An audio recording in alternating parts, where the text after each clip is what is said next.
बिक्रम दैमारिया मा अबदान दं बर' हारिनि आन्दलन समाव बे आंनि राव नङा बियो प्रमद बर' बिटिआर नि सीएम बिथांनि राव कन्ट्रिबिउशन होननानै बुङोब्ला एज ए होल जोंनि बर' जाथियानो सोरबा आन्दलनाव ओंखार सोरबा आन्दलनाव ओंखारि होन सोरबा साख्रि मावनाय होन सोरबा साख्रि मावैफोर होन बेफोर गासिबो फिसा फिसा फिसा फिसा फिसा माबा मोनसे नङा माबा मोनसे अबदान दं बिटिसि सुक्ति बिटिआर सुक्ति बावहाय सोरबा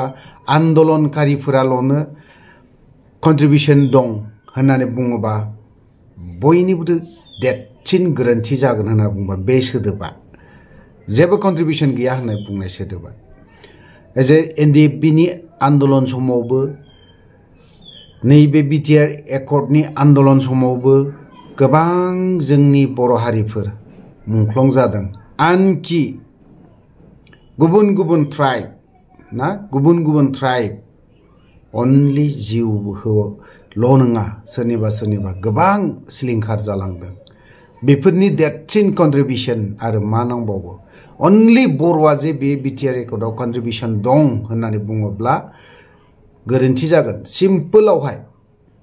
बिटिआर बा बिटिसि आवनो होन बा बिएसि आवनो होन बे मोनथाम एकर्डआव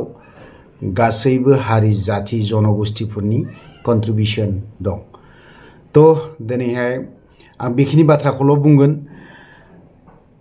भिडिअखौ जागायनायनि सिगां नैबे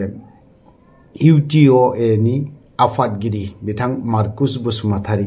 मा फोरमायदों जों दान्दिसे खोनासंनानै लानि बिनि उनावहाय भिडिअ फैगासिनो दङ फुल बिथां प्रमद बर'नि खुलुमबाय इउनाइटेड ट्राइबेल अर्गानाइजेशन आसाम लोगोसे international land coalition Asian regional ब्रांचनि मेम्बार अर्गानाइजेशन नि जानानै नोंथांमोनखौ आरो नोंथांमोननि चेनेलखौ नायग्रा साफ्रोमनिसिमबो जोंनि गाहाम हामलायनायखौ गिबिसिनथाराव आं बावहरो दिनैनि बे नोंथांमोनजों माखासे खोथाखौ शेयार खालामनायनि जाहोनानो जाहैबाय मैया आङो जायगा दाबसेयाव थांदोंमोन मानोना जायगा दाबसेयावहाय निसिमा आन्चलिकनि मोनसे जायगा दाबसेयाव बेवहाय मोनसे जोंनिसिम कमप्लेन फैदों माने बेयो जाहैबाय बर' मानसिया ट्राइबेल मानसिया सासे नन ट्राइबेलनो गावनि हाखौ फाननायनि मोनसे प्रब्लेम लानानै आंनिसिम निउस फैदों ओमफ्राय आं उनाव सोंहरदोंमोन दा बे हिसाबै आङो जिनाखि आयेनावहाय दङ बे खोथाखौहाय बिथांमोननो थांना खोन्थाहैदों बुजायहैदों मानोना आसामनि जिनाखि Assam land and revenue regulation act 1886 chapter 10 मते बिनि 164 ए आरो बी क्लसाव ओरैबायदि बुंदों दा आङो ए खौहाय बुंला बी आ बुंदों जाहैबाय पेनाल्टी फर ट्रेन्सफार माने बेवहाय ओरैबायदि बुंदों जुदि ट्राइबेल मानसिया गावनि हाखौ बेल ब्लकनि हाखौहाय नन ट्राइबेलनो जुदि बियो फानोब्ला 6 मास जेलजों लोगोसे 1948 आवनो बे 1950 आवनो बियो 1000 जरिमाना होनांगौमोन दानि समाव जुदि जों नायोब्ला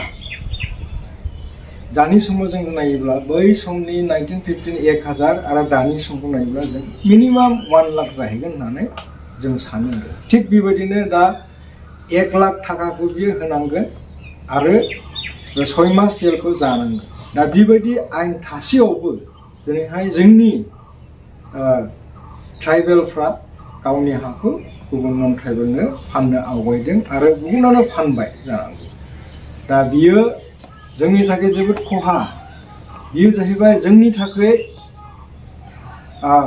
दिनैहाय जोङो जे दिनैहाय गावनि हायावनो माइनरिटि जादों बेफोरनो जाहोना मानोना जोंनि जेनाखि माखासे जातीय संगठन ट्राइबेल संगठनफ्रा बे आइनाव थाखानाय बुस्थुफोरखौ आइनाव थानाय जेनाखि माखासे क्लजफोर दं बेफोरखौहाय कुनु जातीय संगठन बा ट्राइबेल संगठना दिनैसिम बेबायदि एवारनेस मोनसे प्रग्राम खालामाखै जायनि फलावहाय जोंनि रायजो राजाफ्रा ट्राइबेल रायजो राजाफ्रा गावनि हाखौहाय बियो माने गुबुन नन ट्राइबेलनो फाननायनि जुजा लायो दा आङो जाय बिथाङा बे हाखौ फाननायदोंमोन बिजों आं रायलायनायाव बियो ओरैबायदि खोथा बुंबावदों माने आंनि पितृक सम्पति बेखौ आं जेरावखि आं फाननो हायो होननानै खोथा राइट किन्तु बिनिफ्रायबो देरसिन जोंनिफ्रायबो राइट जोंनि जेनाखि राइट बिनिफ्रायबो देरसिन मोनसे दं लेन्ड अफ द ल जेनाखि आइन दं आइननिफ्राय बयबो आइनाव बयबो समान बेवहाय उन्दै गिदिर खोथा गैया दा बे हिसाबै आं बिथांखौ बुजायदों आरो भबिष्यतआव जेन' सोरबाफोर बेबायदि गावनि बेल ब्लकनि हाखौहाय गुबुन नन ट्राइबेलनो फाननो ओंखारदोंब्ला नोंथांमोनखौ आङो खावलायो नैबे चेनेलनि दारै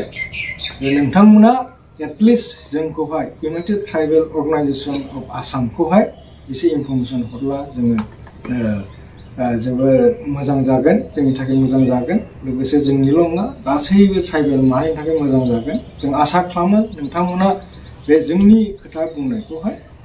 गोसोआव लानानै जोंनो जेन बेबायदि सोरबा मावनो थाङोब्ला रिपर्टखौ हरो मानोना जोंनि मानसिया बे आइनखौ बारनानैहाय दिनैहाय सोरबा सासे बे मैयानि जेनाखि केस बेवहाय जुदि जोङो दा डिसि अफिसावहाय कमप्लेन होयोब्ला बिथाङा जेल जागोन जोंनि मानसियानो जेल जागोन आरो जोंनि मानसियानो 1 लाख जरिमानाखौ होनांगोन जों बेबायदि लुबैया बेनिखायनो रावबो जेन दामावथों दा बे हिसाबै नोंथांमोननि चेनेलनि दारै आं नैबे खोथाखौ दिनैहाय इउनाइटेड ट्राइबेल अर्गानाइजेसन आसामनि जानानै बुंदों जोङो अलरेडि बेबायदि खेत्रआवहाय मोनसे थांनाय बोसोरावहाय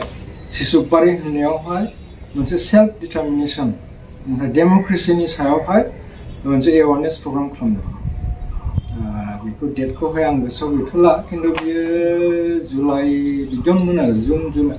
सेप्टेम्बर 5 बे टिचार्स डेआवहाय जोङो बेखौ सिसुबारियावहाय मावदों दा बेवहाय जोङो माने जोङो इउनाइटेड ट्राइबेल अर्गानाइजेसन आसामा जोङो एक्चुअलि जोङो आइनजोंल' मावो जों दिनैसिम बेफोरबायदि धरना प्रग्राम मावाखै बन्द'फोरबो होआखै जोङो खुनु स्ट्राइकबो खालामाखै ओमफ्राय जोङो आइनजोंहाय आइनाव जि दं जोङो हाइ कर्ट सुप्रिम कर्ट बा थाना बे माबाजोंहाय जोङो खामानिखौ मावो नालाय ओमफ्राय दा जोङो लासैनो बे एवारनेस प्रग्रामखौ जोंनिफ्राय लानायनि लाहार फाहार लादों गेलेनायखौ मोजां मोनग्रा एबा गावबागावनि गथ'खौ पेन्सिल सिलाट मार्शल आर्ट्सनि गोख्रों गेलेगिरि खालामनो सानग्राफोरनि थाखाय मोजां खौरां